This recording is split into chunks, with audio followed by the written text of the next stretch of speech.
You're tuned to KSQM 91.5 SQM.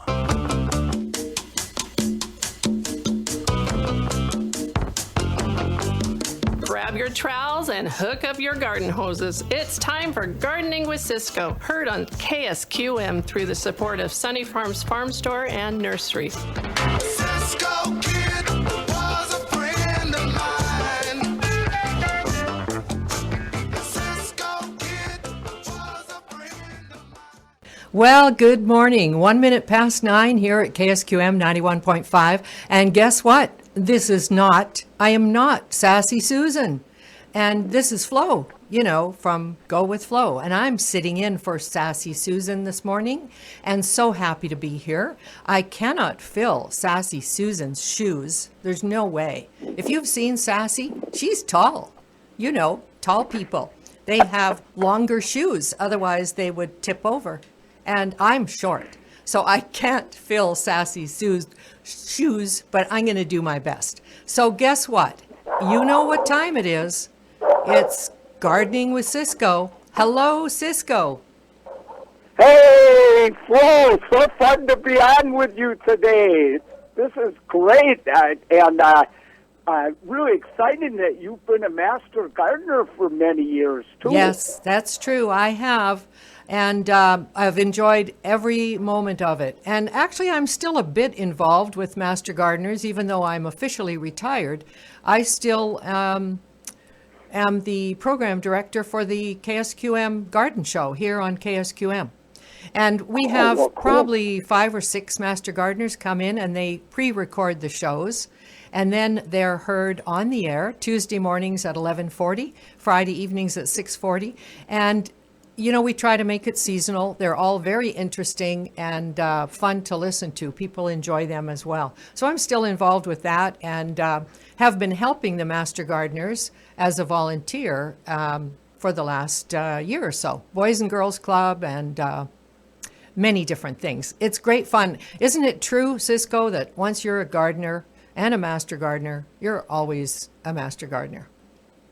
Oh, yeah, it just gets into you, and there's nothing you can do about it, Right, I know. I think the Master Gardeners are one of the best bunch of people I've ever met. The whole organization is so good, all volunteer, and just a bunch of wonderful people that love to talk gardening and help people learn how to solve their garden problems. So anytime, if you've got a problem with your plant, right now you can't really go to a clinic, of course, but they'll be back, and it's really a good way to get good scientific advice about what's wrong with your plant and how to solve that problem. Absolutely. Thanks. Yeah, thanks, Ciscoe. So true what you say. Absolutely. So guess what I have in my hand here right now? It's your book, Ask Ciscoe. I don't know where we were at the time, but you were there speaking and making a presentation, and I bought your book. And guess what you wrote on the cover page? Any idea? No, not really. Well, let me tell you what you wrote. It's dated April 21st, 2007, and it says, Florence, L. Kabotsky rules. Oh la la. Ciscoe. So this is actually besides Sunset Western Garden, which is the Bible of gardening, and my favorite book. But your book, Ask Ciscoe, is my absolute favorite book. I still use it constantly. And you can't go wrong if you ask Ciscoe, that's for sure. So to start us off today, tell us what our topic is going to be for today that you're going to tell us something about. Okay, but before I do, I have a little surprise for you, Flo. You do? A surprise for me? Yes. Are you sure? Yes, should I listen? Yeah, you better listen. Is it good? So it's a really good one, I think. So my mom's mom, my wife's mom's mom, okay? That would be her grandmother. Yeah, I think, it was her grandma. Her grandmother, yeah. Was named Florence, Aha. She married a guy named Larsen. Are you serious? Mary's grandma has the exact same name you have. Isn't that And, something? Mary always says that she's a Great Dane. So, although I think she's got a little golden retriever in her too. But I'm not sure. But Yeah. Hey, that's a great name. And of course, Larson is my married name. You know, my maiden name was McDonald. So, and in Canada, and I'm from Canada. I was always called Flo in my family. I've always been Flo. So I was Flo McDonald, and I got Flo McDonald had a farm. E-I-E-I-O, you know. Oh, and God. I think I was That destined. would have been merciless. I would have loved to grow up on a farm. I would have liked to be a farmer, but I'm not. But gardening is the next best thing. So I've got you here betcha. that our intro topic for today is going to be winter pruning magnolias and dogwoods. Yeah. Yeah, and Well, you're going to tell us about it's that. funny. Yeah, because, early in my career, I was a professional pruner for many years. And I even had my own pruning company for a long, long time. And one of the plants that befuddled people were magnolias and dogwoods. And dogwoods, if you've ever had to prune many dogwoods, and so often I go to people's house, and what they do is they tend to send up a sprout off the top of a, because they have kind of horizontal twigs that come out, and they send up these vertical shoots, and that happens a lot with plants. Whenever you get vertical growth, then there's hormones in there that make growth want to happen, and so you get these vertical shoots right up the middle of your dogwood. So this is a good time to go out, take a look at your dogwood. You see these vertical shoots going up. They don't really look attractive. They're just crowding the plant. Just cut those back to the place of origin where they came out of, and your whole dogwood will look so much prettier. And I almost never recommend lowering their height unless you absolutely have to, So you could just thin them out mainly. Just cut out those upright sprouts, and you'll have the most attractive dogwood tree you've ever seen. Now, I'm talking about like Cornus Florida or Cornus cusa, the upright, tall dogwoods, not twig dogwoods here or anything like that. Twig dogwoods you'll want to prune in spring when new growth starts down to like 4 inches tall. That's the easiest pruning job there's ever been, And then the new twigs are bright colored. But the other one is magnolia. Now, I have this Magnolia Seboldii over my patio in my back garden. And by the way, there's a really cool picture of my back garden in my website right now at ciscoe.com. And it doesn't, unfortunately, it doesn't show. You can see a little corner of the magnolia, but that's all. But and so this Magnolia Seboldii, it has flowers that aim downward, and they're really pretty with yellow stamens and a big red thing in the middle, and it's just gorgeous, fragrant. But I have to prune it to keep it down, and so it sends out a million sprouts on the top. And but again, magnolias often do the same thing. They'll send up those vertical shoots. Now, whenever you prune a plant to keep it low, you're going to get so many of those shoots coming out of the top. You can't believe it, because that's where all the hormone always goes to the highest point on any branch and makes growth happen. But so I just get up this time of year and chop those back to the place of origin. I have to do it every year. It's a lot of exercise. I have to eat a whole Brussels sprout casserole at night before I do it, But that'll keep your magnolia looking really beautiful. And it's good to get that job done now in the winter. You can see right where to cut and everything. It's perfect, and you'll have a beautiful magnolia and a beautiful dogwood if you just do that. Very good. Thanks, Ciscoe, for that great information. We have one of those dogwoods like you just described in our backyard. And I hope Bob might be listening. He's my husband. He never listens to me on the air. He has to listen to me at home, because I do talk. a lot. And so when I'm on the air, that's his time he shuts off the radio and away he goes. Anyway, no, if he's in the car, he'll catch it occasionally. He'll tell me, oh, I heard you today for a while. Yeah, but I wish he'd have heard that about that dogwood, because we have one of those in our backyard. Definitely vertical shoots every which way. Yes. So thank you for that. And now, Ciscoe, you're welcome. do you think we should tell our listeners, we are so grateful for all of our listeners to KSQM listening to this garden show all over our country and all over the world. Do you think we should share with them your stumper question for today? Yeah, this is a tough stumper. And it's not exactly horticulturally, exactly horticultural, but it does have a plant involved in it, so it's pretty horticultural. Right. So, here's the question. Does feeding your dog garlic keep fleas off your pooch? So is that going to repel the fleas that want to get on your dog if you feed them tons of garlic? Garlic for your dog. You know, when Jeff first gave me my printout of these things we're talking about, and I read that question, I was reading really quickly. I read quickly, too. Does feeding your dog garlic keep fleas off your porch? Well, And I the said, dog lies on the what? porch, you know. Yeah, what? You got fleas on your porch? And what does feeding your dog have anything to do with that? You know what I mean? So then I read it correctly. Does feeding your dog garlic keep fleas off your pooch? Well, you know what I have to say about that? Yeah, I let's don't hear have your a opinion. pooch right now. I don't have one, but I love dogs and they love me.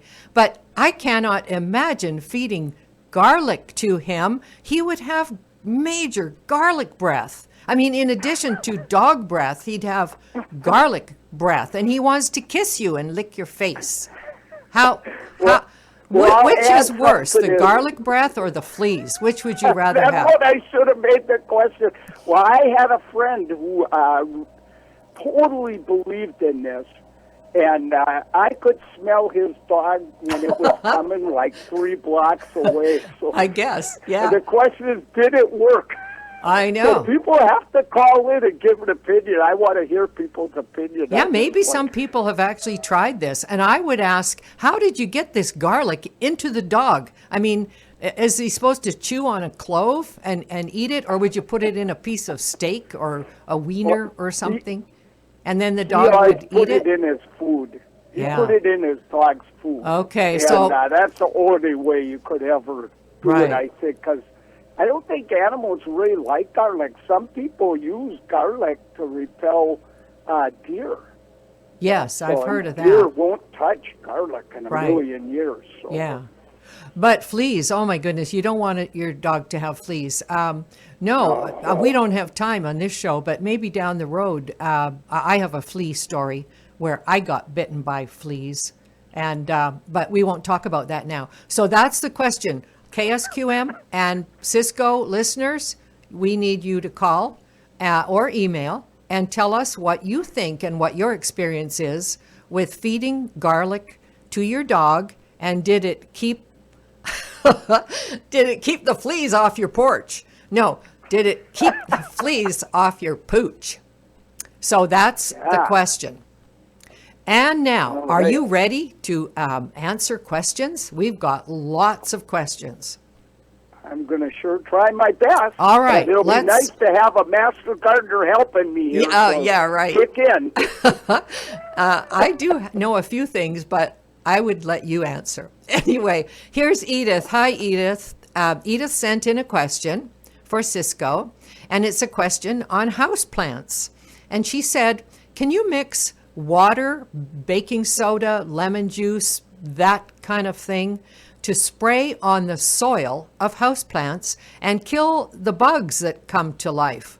Now, she, of course, doesn't mention what kind of bugs. Do you think maybe is she talking about aphids? Or, what kind of bugs get on houseplants, and can she make a solution of some kind to fix it? Well, I strongly suspected when I read this that what she was talking about were fungus gnats.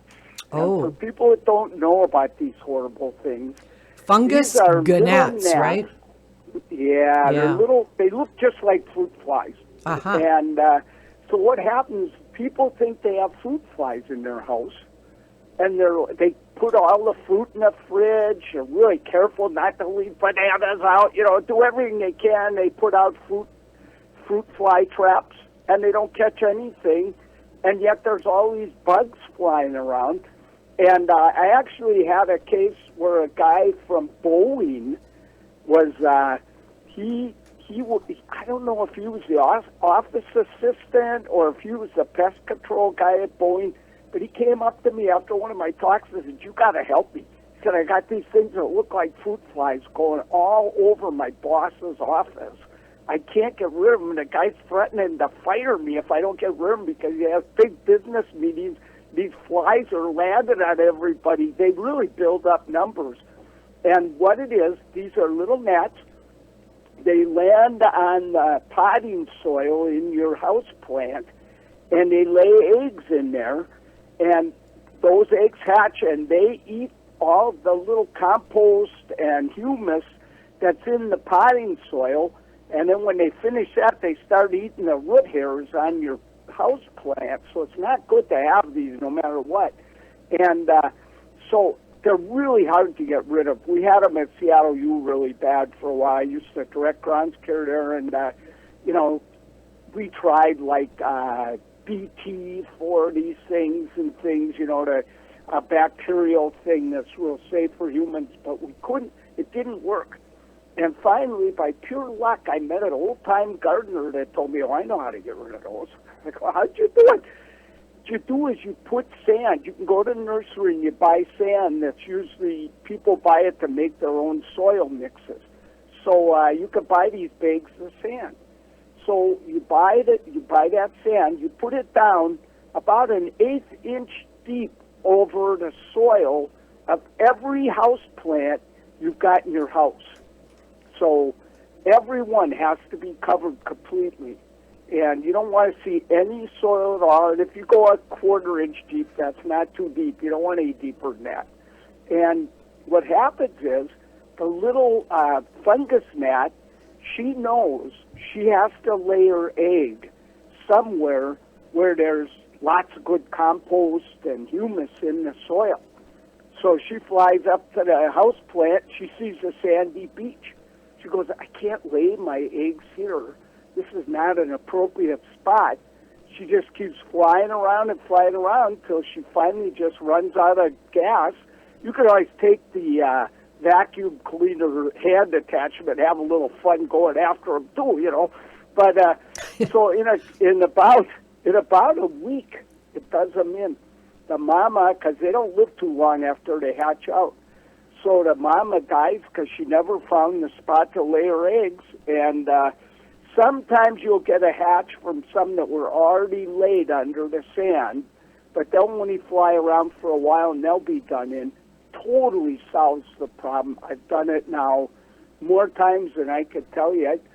Now and then I bring home a new house plant from the nursery, and I'm not blaming the nursery. You only have so much control over everything. So now and then, out of a house plant pot, out they come.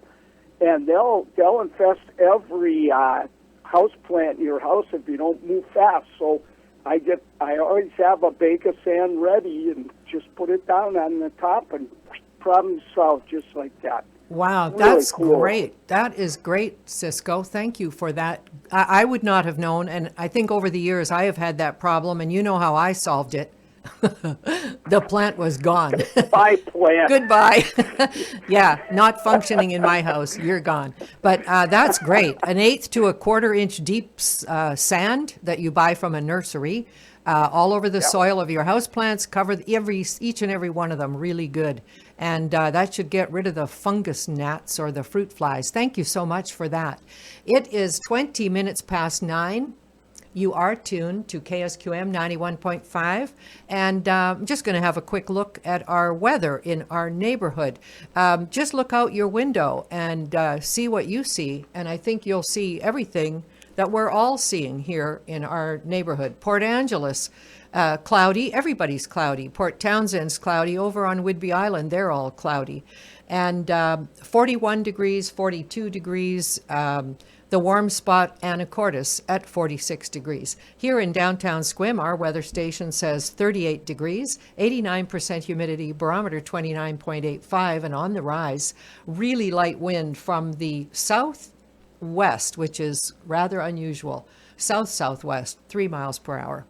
So that's our weather around our neighborhood. What's it doing in Seattle, Ciscoe? Is it raining? It's raining real lightly, kind of just misting out there. It's spitting, is it? 38 degrees. Yeah. Yeah, so it's not too bad though. I'm really hoping that Mary's out walking the dogs. I hope she brings them back dry. Yes. Sometimes I get tired of smelling a house that smells like a wet dog. You know? Right, right. But rather a wet dog smell than garlic breath dog smell.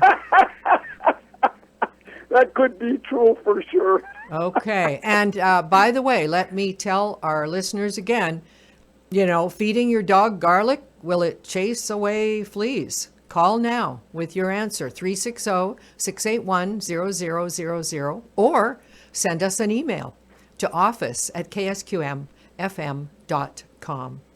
And Ciscoe, here we go with another question. This one is from Pam, and it's about a giant tree. Pam says, my 100-foot plus, it's over 100-foot tall, hemlock suffered the loss of the top 32 feet in the storm a few days ago. Will it survive, or will the top rugged break point allow for disease to set into the trunk eventually? Trying to make the difficult decision whether to keep it or take it down. My trees have been very healthy, and I've never had a major thing like this happen. Thanks for your help. What do you suggest, Ciscoe? Will this tree survive? Well, boy, is that a hard question. I was a certified arborist for many, many years. I know. And, and the thing about big trees like that is for a top 32 feet out of a tree to come down, you wonder, had that been maybe topped years ago, and those were limbs that had grown out of already decayed wood, but or were there, maybe some borers up there working? You really wonder what's going on. But the big question always, whenever you look at a big tree like that, is where is it located? And if that tree is right by the house, and I get a lot of emails from people, and I wrote this person back, I wrote Pam back and said, if this tree is right by your house, then that is really, really high risk, because, the tree's going to definitely get a lot of decay down from the top. It may have other problems. If it's near your house, because that's always how you decide. If it was out in the woods, I'd say leave it. If the thing dies, it dies. It'll become a home for a whole bunch of different kinds of animals. And I think snakes look really cool out in the woods. But if it's right by your house, then you better have a certified arborist come out, climb up there and take a look at things. For one thing, they're probably going to have to smooth out some of the rough areas where the big thing broke off. And then you're going to have to pay every 5 years at least to have someone come out and deal with the top of the tree, because what's going to happen is a whole lot of different branches are going to try and grow up out of that spot where it broke off, and you get bad attachment with too many branches coming out of where one used to be. And the other thing is they're growing on decayed wood. So the chance, if you let those new big shoots, those big limbs grow up out of there, they're going to come down in a storm someday and hit your house. So if it's right by the house, maybe you want someone to climb up, take a good look. They'll probably, a certified arborist will take a good look and see the color of the needles, how the new growth compares to the old growth, all that. I have the feeling that if that tree's near your house, that tree may have to come out. You hate doing that because it's a home for a lot of birds and animals. But, you know, plant something right away, a really cool tree. I find that red cedars come down less in a storm. You can't always guarantee that, but hemlocks, they get old sooner. And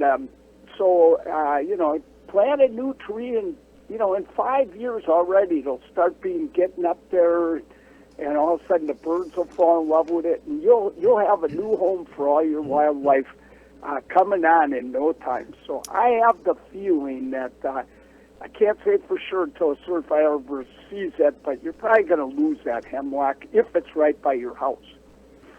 Thanks so much, Ciscoe. Great information for Pam, and I think that'll help her to make a decision as to what she needs to do. Okay, lots more questions coming up, and we've got some answers, some coming in about garlic and dogs, and I'm going to share those with you in just a minute. But you know what we're going to do right now?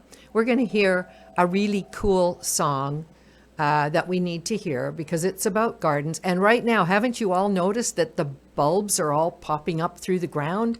I've got crocus up and daffodils up, and there's a place here in Sequim, they had it in our paper yesterday or today, that they've got tulips blooming here in Sequim. Isn't that strange? Wow. Okay, let's hear That this. is. Yeah, let's hear this.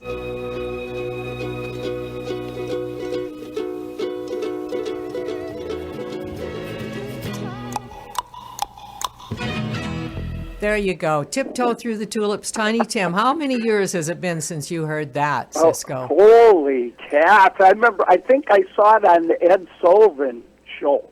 Yeah. Only on KSQM do you hear wonderful music like this. So, the stumper question. Does feeding your dog garlic keep fleas off your porch? Well, we got an answer from Bill in San Fernando. Hi, Bill. Wow. How did you ever find KSQM? Bill says, yes, perfectly fine to feed your dog garlic as long as you don't feed them too much. So I guess he feeds his dog garlic, or maybe he just tells his neighbors to do that. I don't know. And then Trace from Port Townsend also called us and said, garlic will help your dog in many ways. First, fleas hate garlic, and good for health generally. That's from Trace in Port Townsend. Thank you, Trace, for sharing that with us. Okay, ready for another question, Ciscoe? I am ready.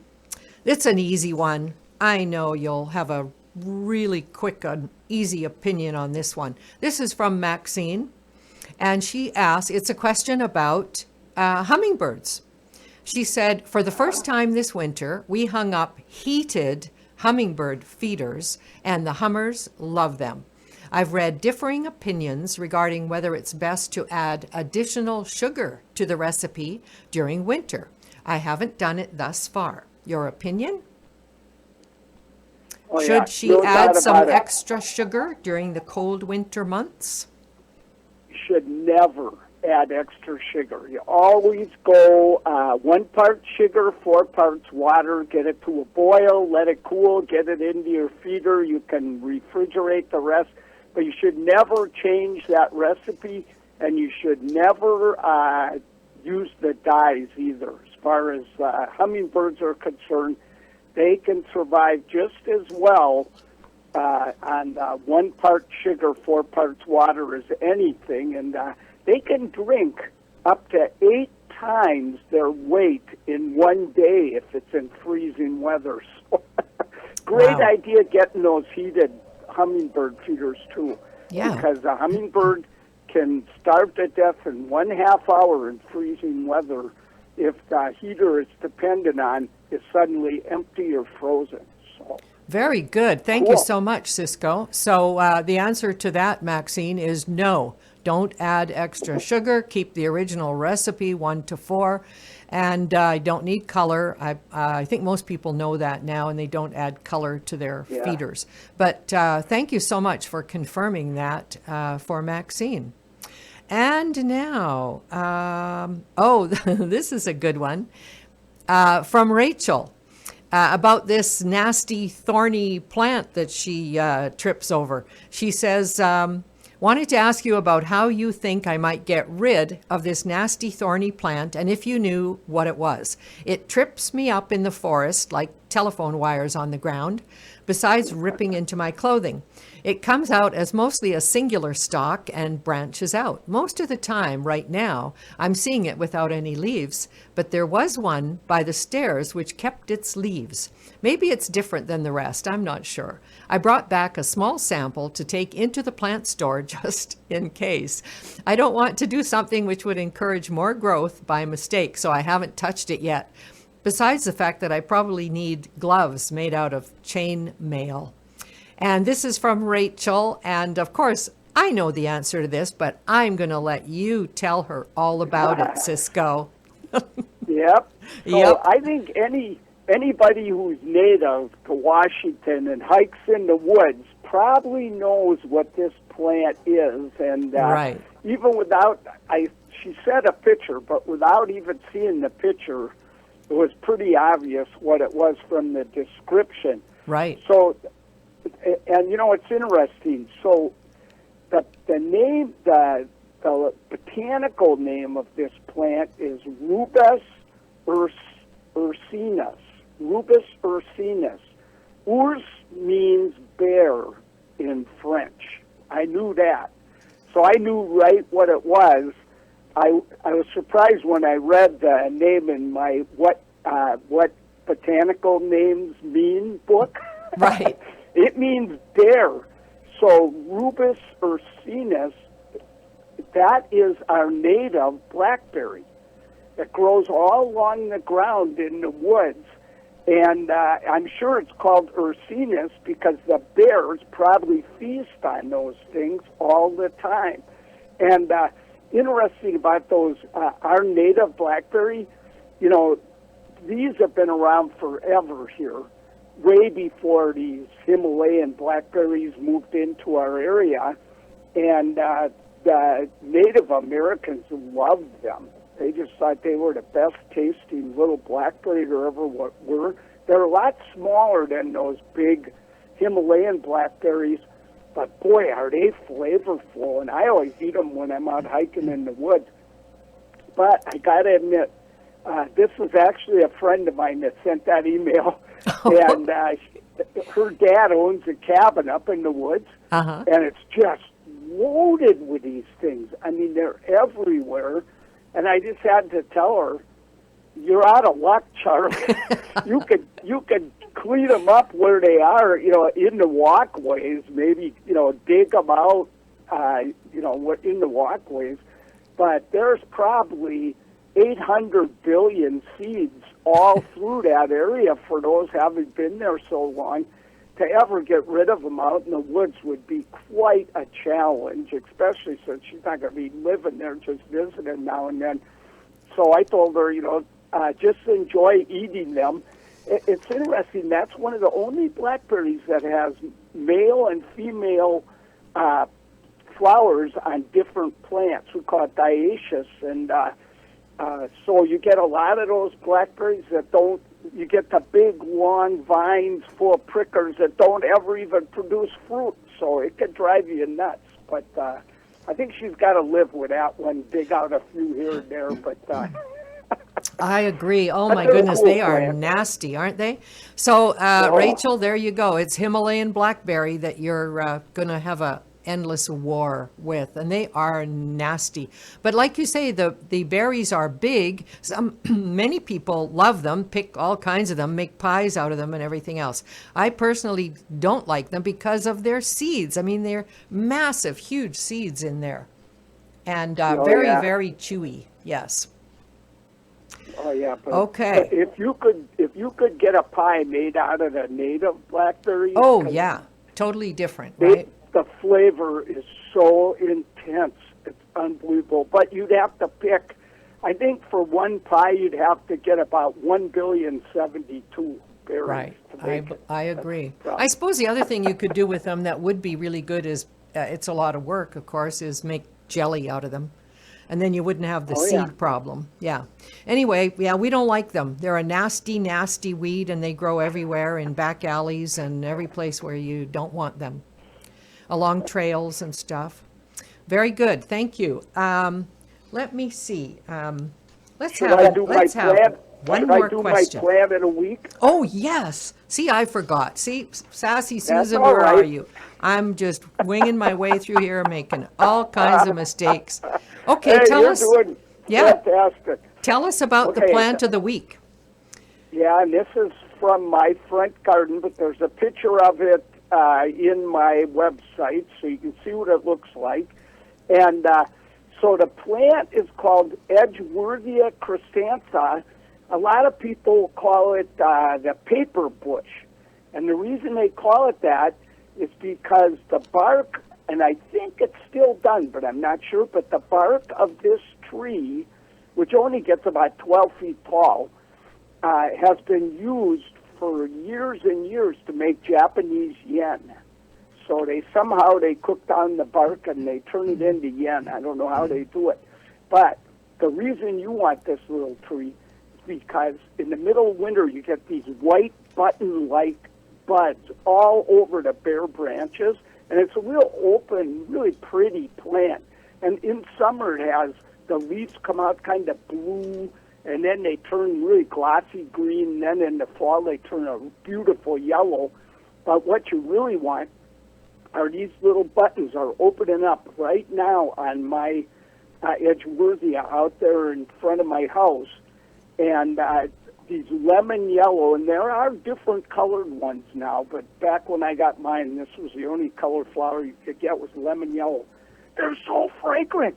They're really close relatives to Daphne odora, and the fragrance just fills the whole front garden, and best of all, the hummingbirds are nuts for them.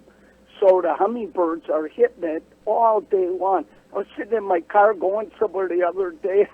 I was looking for my mask, and I look up, and there's a hummingbird just right in front of me, hitting every one. So it feeds our Anna's hummingbirds, which stay in the wintertime, and I don't put out feeders, so I feed them all with plants. So this is another one. Every week I've been trying to show plants that feed hummingbirds in winter, and this is a good one.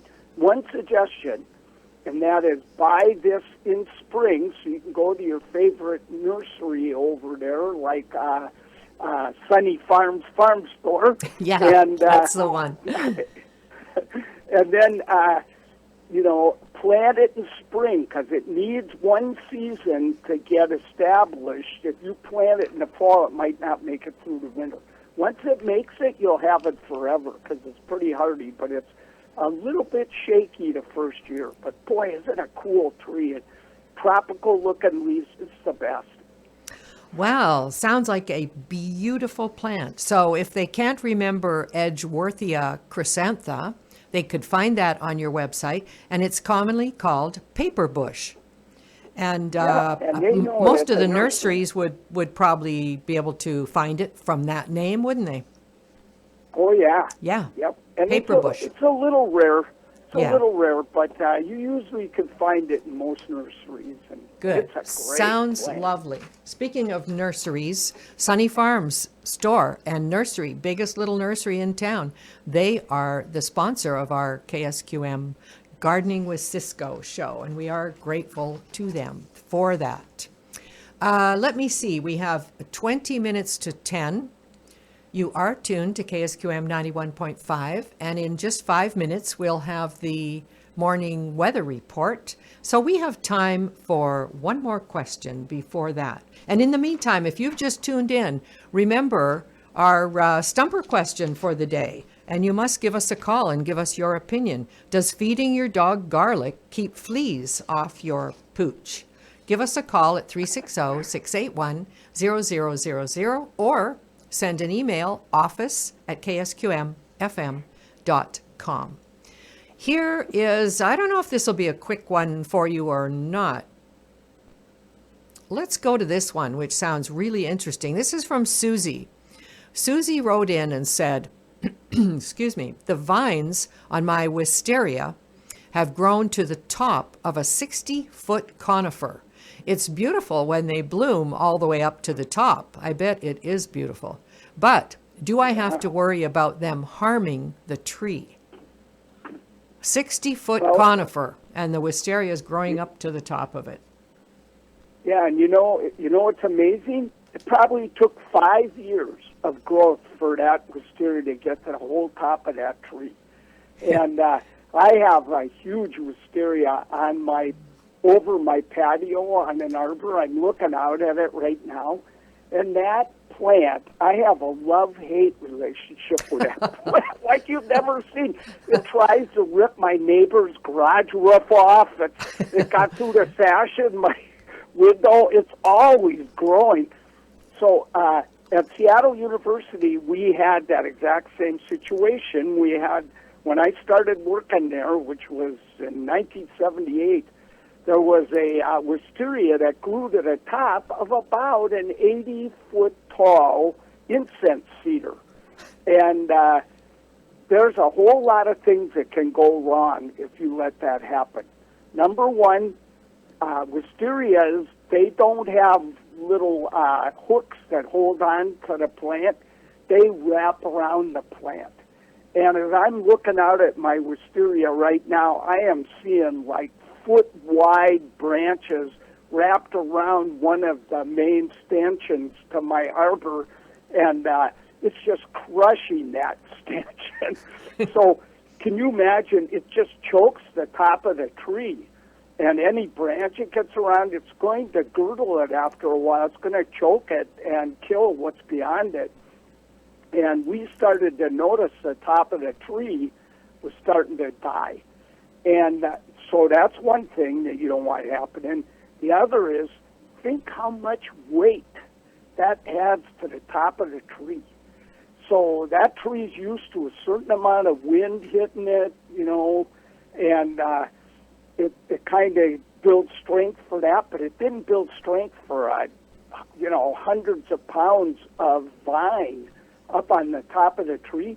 The chance of that tree coming down in a big windstorm increases unbelievably as that wisteria gets thicker and stronger up on the top. So what we did, and this is what I recommend, and it's sad to have to do this because it was so beautiful seeing those flowers coming all through the conifer. But what we did, we cut the whole thing to 1 foot from the ground. Oh my God. Oh, people walking on the campus couldn't believe their eyes. They're like, you just murdered that beautiful vine, I said, no, we didn't. It'll be back, I guarantee it, It was back. It tried to get to the top of the tree 5 years away. We had to do it again. After that, we actually took that wisteria, cut it off at about 6 feet, and we took all the vines out but one, and we made that one vine, we kept cutting it off so it couldn't get any growth over 6 feet, and let it branch out there and turned it into a freestanding wisteria. It looked so cool. It bloomed like mad.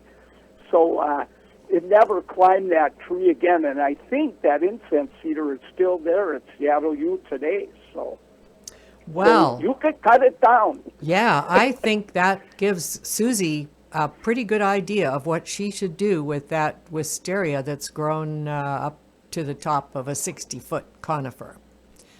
Yeah. Yeah, that's just too much. Yeah, too much, too tall. Yeah, those wisteria have a mind of their own, don't they?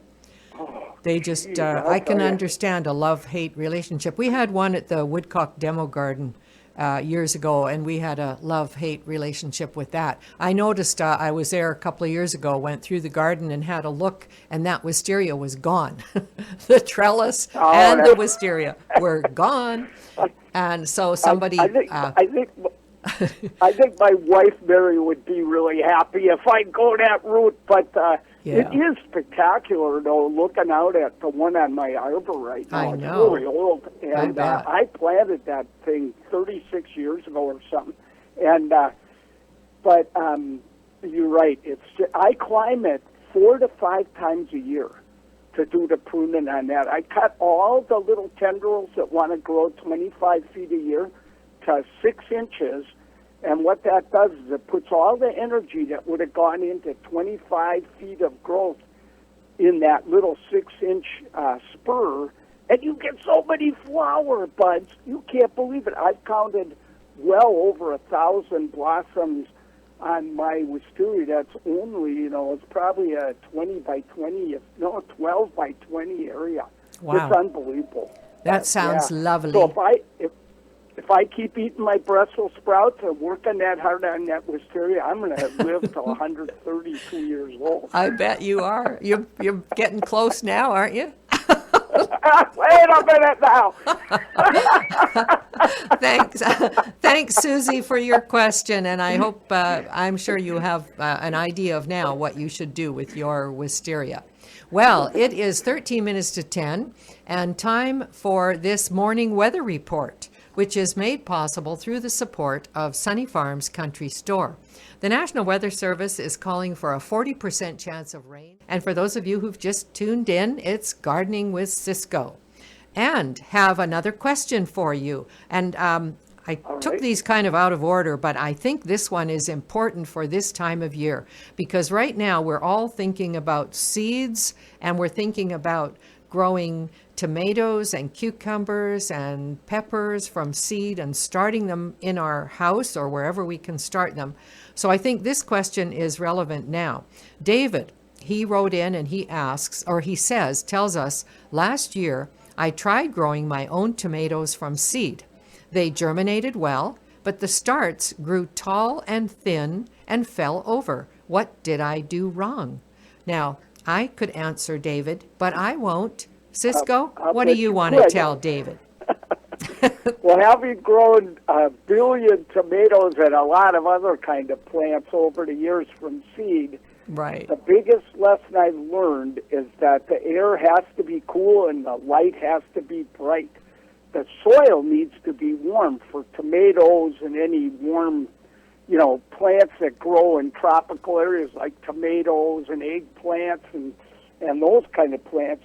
You want bottom heat, and it should be between 70 and 90 degrees.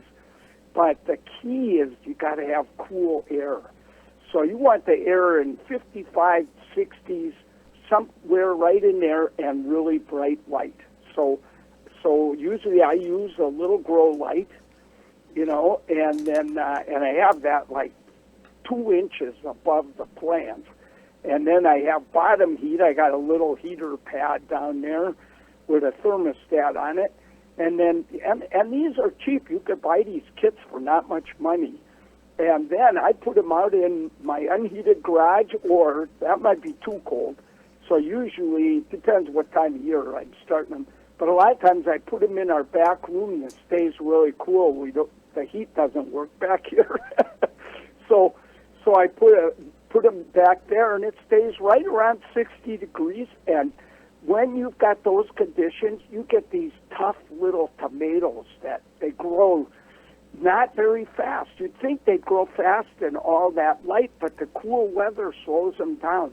And so you get these little, sturdy little tomatoes, and that's exactly what you want. You always want those sturdy ones, not those tall ones that are so hard to deal with. So try that, David, and I think buy yourself a little kit if you can.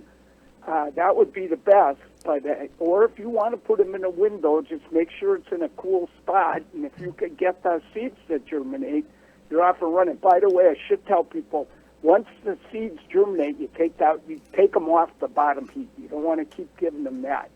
But that'll work perfect. You'll get the best tomatoes you ever had. Very good. Good advice. I know I have started my tomatoes every year from seeds in the house, and I have been quite successful with just having them in the really warm, sunny window in the morning in the front of the house.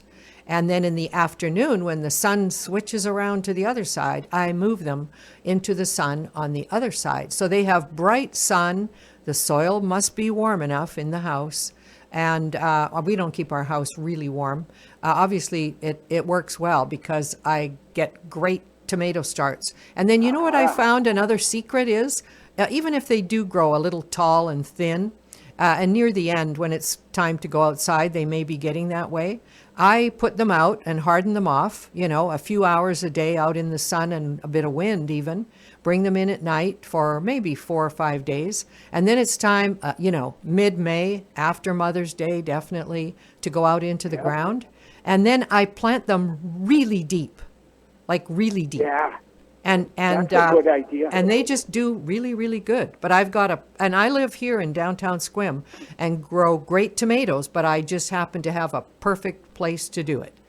South side of the house, the heat reflects off the house all day, and they're in barrels and giant pots beside the house, and I grow great tomatoes, all different kinds. Yes. Well, and that's the key, not very many plants can actually root out of their stem if you bury it. But tomato is one that does that really well. So, yeah, if you've got a leggy tomato, people even lay them on their side and have the end pop out of the ground in some cases where that's pretty desperate. But yes, I've heard of that. So, yeah. So you could definitely plant a tomato deeper, and that was great advice. I'm glad you threw that in. Oh, thank you. Thank you. I did something right this morning. Oh, here, hot off the press. Hi, Flo and Ciscoe. This is Natalie sending us an email. An email or a phone call? One of them. Natalie says, hi, Flo and Ciscoe. Pretty sure garlic would repel fleas in doggies, but the real question is, that was my question. How can you get a dog to eat garlic? Yeah, Natalie and I agree.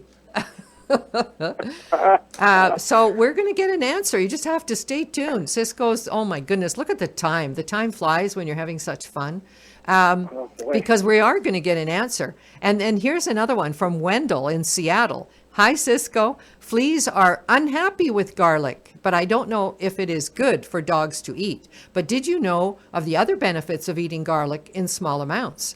It helps with, okay, we're getting our health tip for the day on garlic. This is us eating the garlic, not the dogs. Okay, if we eat the garlic, it helps with cholesterol buildup. It widens blood vessels. It's anti-tumor agent. It's an antibiotic and an antifungal, and it gets rid of parasites too.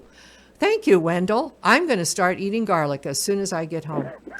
I actually don't eat garlic, but now that I've heard this, maybe I will. I do eat garlic, in small amounts. But anyway, fleas don't like garlic. Okay, I think we're going to all agree with that. But he didn't know if it's good for dogs to eat. So thank you, Wendell, for that. We're going to get your questions answered shortly, so stay tuned. And last but not least, here's Charlotte in Victoria. Oh, thank you, Charlotte. I love Victoria. Can hardly wait till we can get over there again. Charlotte says, garlic and onions. Oh, she says garlic and onions are poisonous to dogs and cats. Please go to a veterinary website. Usually they post information about good and bad things for your pets. Get a good flea medication from the vet if you have fleas. If you have fleas. A lot of opinions so far. And if you can't afford that, get a flea comb. Well, you can put a flea comb in our hair, or we can comb our hair with flea comb. Anyway, thank you, Charlotte from Victoria. Okay, how long do we have till it's time to for Ciscoe to answer this question? It's coming up pretty quick. 4 minutes to 10. Won't be long. Should we do it now, or no? We can wait till right after the top of the 10 o'clock. We can wait. We'll all wait. We're just glued to this program right now. We're not leaving. I just found something that I needed to read, and now I lost it. Let me see. We have 3 minutes to 10. Can we answer this next question in 3 minutes? I bet we can. I mean, Ciscoe can. I think so. Not me, Ciscoe. It's all yours. I hope you have a quick answer for Tom. Tom writes, there's all sorts of ugly, black, moldy looking stuff on my camellia. Any idea what's causing this? And how can I rid the plant of it? Not how can I get rid of the plant? No. How do I get rid of the ugly, black, moldy stuff on my camellia? Well, Tom, you got a fight on your hands. You have got cottony camellia scale, and it is very common. I bet a lot of people in the spring, they see their camellia blooming beautiful, but you see all this black stuff. We call it sooty mold. It's growing on liquid poop that's coming out of the scale. And if you turn over leaves, you're going to see these things that look like white chunks of cotton on the bottom of the leaves, and that's the culprit that's causing the problem. Here's the bad news. You think, okay, I'll just spray that. You could scrape those off, but it could take hours. There could be a lot of them. What you got to do, and I can't remember the exact timing of this, but you got to spray when the little crawlers are out finding new homes on your camellia. So, look that up, cotton camellia scale on the web. Find out what time of year the crawlers are out there, and probably what you're going to do is spray oil probably on it. There's a bunch of different oil sprays you can get. Just make sure you use the right recipe for an broadleaf evergreen shrub. And you'll spray that on the back of all the leaves. And you're going to have to do that, maybe 4 times over the summer. But if you stick with it and really do it, you should be able to get rid of that black stuff. By the way, I've noticed that camellias can have it for a long, long time. It doesn't kill them. It just makes the plant ugly. But it's a matter of sticking to it, perseverance, and you'll get that cottony camellia scale beat. Okay, thanks, Ciscoe, for that. And let stand by for just a moment, and we're going to have another question. You're tuned to KSQM 91.5 SQM. There we go. It is 10 o'clock on this Saturday morning, January 30th. And what a great time we're having here with Ciscoe Morris. Let me see. Pete. This is from Pete. Pete says, what do you think of the residential artificial turf we are seeing installed more often now? What do you think about artificial turf? Well, in a word, I say tacky. I hate that stuff. Me too. Me too. I was going to say it, but I'm not allowed, It's your show. I've gotten friends of mine really mad at me because I don't like it. I'll tell a really quick funny story. So a guy about 2 blocks from my house, I'm walking all around the neighborhood all the time. I'm walking my dogs, and so I walk by and they're putting in artificial turf, and this guy didn't have the best lawn I've ever seen, that's for sure, but he ripped it out and he put it in this artificial turf, and it, looked all shiny and new, didn't look like real grass to me at all. And, about a few months later, I'm walking by his house. He's out there spraying Roundup on the artificial turf because the weeds are coming up in the cracks between where it was laid. Somehow, I don't know how it connects, but however they connected it, they didn't do it right or something. He had to spray his artificial turf. And there's another thing about it. My dogs go nuts when I walk by artificial turf.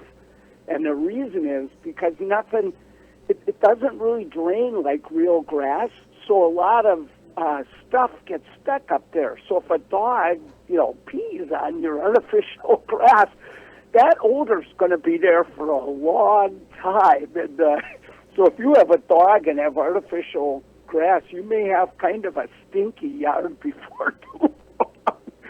I don't know.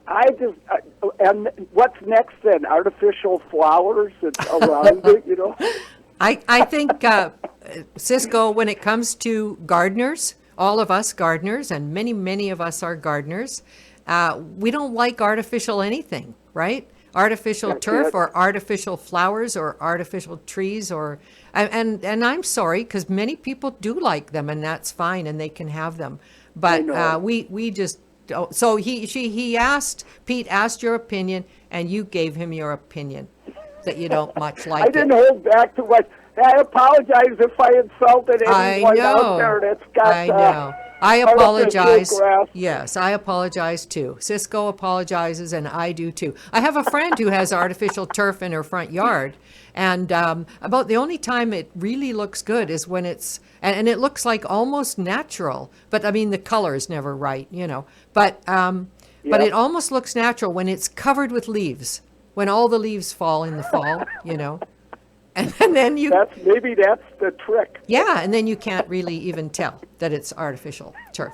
So we answered that one. Thank you for your opinion for Pete. And right now, I've got to just play this song because we've been talking, you know, for a long time. And then we'll talk some more. But I wonder if I know how to do this right. Jeff, help. I need engineering help. I want to play this song. Do I have to... No. It can just go and we can all hear it? Because I want Ciscoe to hear it. You got to hear it. Ciscoe and all the gardeners out there. Here we go.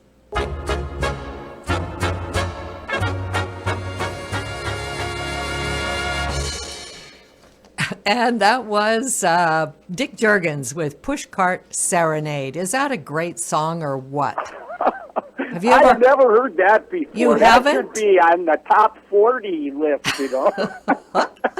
That's the greatest gardening song ever. And you know what? You're going to hear it next week and the week after. And I'm going to tell Sassy Susan she's going to play that song every week on the Ciscoe Gardening with Ciscoe show. Because that's the best. Because we have to all learn all the lyrics to it. You know, you have to learn all those words. There's a lot of lines in there. I know. It was great. Okay. So Beverly called, and she said, contrary to the paper plant that Ciscoe talked about that has flowers the size of teacups. Okay, are you ready for this, Ciscoe? Beverly I'm ready. says, she says, her paper plant has flowers the size of thimbles. Thimbles. Oh. What makes the difference? What could be wrong with her paper plant? Or what do you feed yours that you get teacup size? Well, I don't get peacock. I get about a button. I think I get about maybe 1.5 inches around. Yeah. Well, that's So a very they're small not teacup. that big. Yeah. Yeah, those are little peacocks. But if yours is that little, you might have. There are two kinds of Edgeworthias or paper bushes. Uh-huh. You might have the other kind. I can't even think of the name of that one. That one has definitely even smaller flowers, but my flowers are not huge, but there's gazillions of them. Yes. And they look really beautiful. And when they you see them. smell really pretty. Oh, the fragrance. It's true. I used to have straight hair until I smelled my paper bush. It's been curly ever since. So. I think you've smelled a few plants that have curled your hair, and because it kept getting curlier and curlier over the years as you keep sniffing plants. Yes. Yeah, Okay. especially now during the pandemic, and I never get a haircut either. So. That's true. Yeah, lots of guys don't. You should see Jeff here. He just walked by. His hair's like down around his shoulders almost. He didn't hear that, I hope, because he was walking away. Because it's not really true. He has real curly hair too, just like you, Ciscoe. Okay, this is going to be the last question of the day, and but maybe in case, well, no, because we have to answer the stumper question. We have to, and that won't take you long, will it? Nah, not too Now, long, okay, though. let's answer this last question. It's from Steve, and it's about apple trees. The fruit on my apple tree stays small and falls off before ripening. We used to get a lot of good-sized apples. It started happening a few years ago and seems to be getting worse. Last year, there were lots of apples, but very few ever ripened up. The tree looks healthy and produces a lot of flowers. Any idea why this is happening?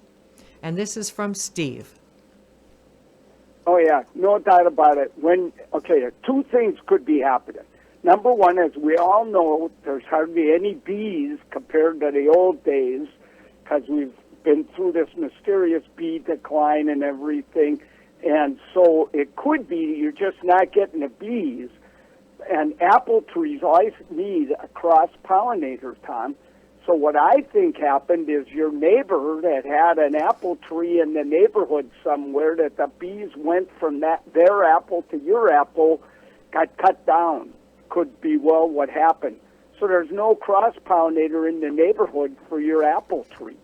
So there's a couple of ways you could deal with this, and it could be also we're just not getting the bees we used to. So they, even if the apple tree got cut down, if there's another one in the neighborhood, the bees still might have transferred the pollen, but that's not happening. So a couple of things you could try doing. If I were you, I would look and see what time of year. If you know what kind of apple tree you have, then go to raintreenursery.com, and they have a chart on there that'll tell you other apple trees that bloom the same time yours does and will act as a cross-pollinator, and you'll start getting big fruit again. But just in case, even if you do that, and you could see if you could find someone that knows how to graft on some branches of that different apple if you didn't want to plant a whole nother one. And I'd go with a dwarf apple tree if I were you. That's the only kind of fruit tree I ever put in anymore. But anyway, another thing you could do is get mason bees, and nurseries are carrying them right now. These are little native bees to Washington. They're little black things. They look more like a fly than a bee. And so you'll get some blocks that have the bees in them, and you put those out. There's all these different kits you can get. You can even rent these bees now. So if you want to, go on the website and go rent mason bees, and you'll find it. And so you get the bees, and you got to have them out by March on a south side of a building or something like that, not against anything that sways. And those little bees will come out. They're the best pollinators you'll ever see in your life, and they'll get to your fruit tree, but it won't do any good unless you got another apple around that they can move the pollen to and fro. So that gives you that's really quick and easy answer. But if you can do those things, you'll start getting great big apples. At one point I had the whole south side of my garage covered with mason bees. By the way, these bees almost never sting. A friend of mine sat on one, and he said it was a very uplifting experience. But other than that, they almost never, ever sting. I've had them in my hands a million times. And when I had the whole south side of my garage covered with these mason bees, I had fruit so big. My apples were so big, it took 3 guys to bring one apple into the house. And I never exaggerate, so. That might be the answer. Great. Thank you so much, Ciscoe. I think that answers questions for a lot of us. We've been having problem with our apple trees in the last couple of years as well. So great ideas for us to learn from and to do. I have 2 little things to add here, and then we are going to hear your answer on the stumper question. But Pamela wrote in, or she called or wrote, Pamela S., and she says, this is a good one. It's about garlic and dogs. She says, I use diatomaceous earth because I heard garlic is toxic to dogs. Does that make sense to you? Yeah, diatomaceous earth. So diatomaceous earth. Diatoms. Yeah, but you got to be really careful using that because you don't want your dog to breathe these things. They're super sharp. Uh-huh. You got to be real careful if you use that. Okay. Very good. So I think we had lots of opinions and ideas on garlic and dogs. Yeah, and some fleas. great ones, by the fleas. way. Yes. Okay. So are you ready, Ciscoe, to answer the stumper I am question? ready. The question was, does feeding your dog garlic keep fleas off your pooch? All right. Now, I already knew onions can be poison to dogs, and I think garlic might be, but I think that would be if your dog, for some unbelievable reason, went into your veggie garden and ate some. because that would really mess up their whole internal system to eat those big long things with the garlic and the big stems and everything. But so I had a really good friend, and he fed his dog garlic in his food, and the dog just scarfed it up all the time. And as I said before, I could smell, and he ate even more garlic than his dog did, so I could smell those two coming from 3 blocks away when I was out on a walk. And the thing is, when I got close to the dog, I saw fleas just jumping off it because there were so many fleas on that dog, there weren't room for any more. It didn't work. Oh, my goodness. Maybe those were Italian fleas. I don't know, but don't bother feeding your dog garlic.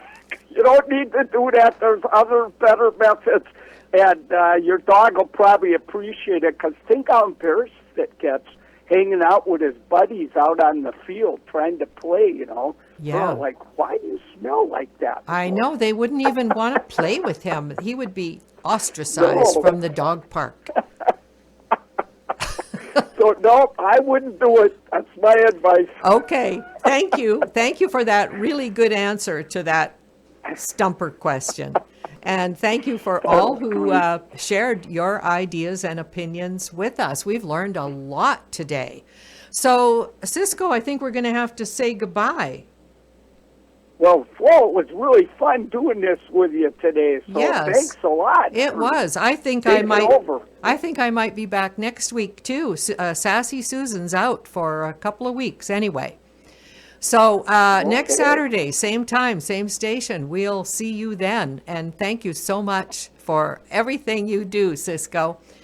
You're the best. Thank you, Flo. Okay. Hey, thanks, everyone. Bye. Bye-bye. Gardening with Ciscoe is heard on KSQM through the support of Sunny Farms Farm Store and Nursery, offering a variety of plants, trees, annuals, perennials, and indoor plants. Sunny Farms Farm Store and Nursery also features tools, organic fertilizer, pest control, potting soil, and a selection of organic livestock feed and pet food. Located next to Sunny Farms Country Store on the north side of Highway 101, just west of Sequim, Sunny Farms Farm Store and Nursery is open 7 days a week from 9 a.m. to 6 p.m. You're tuned to KSQM 91.5 Sequim.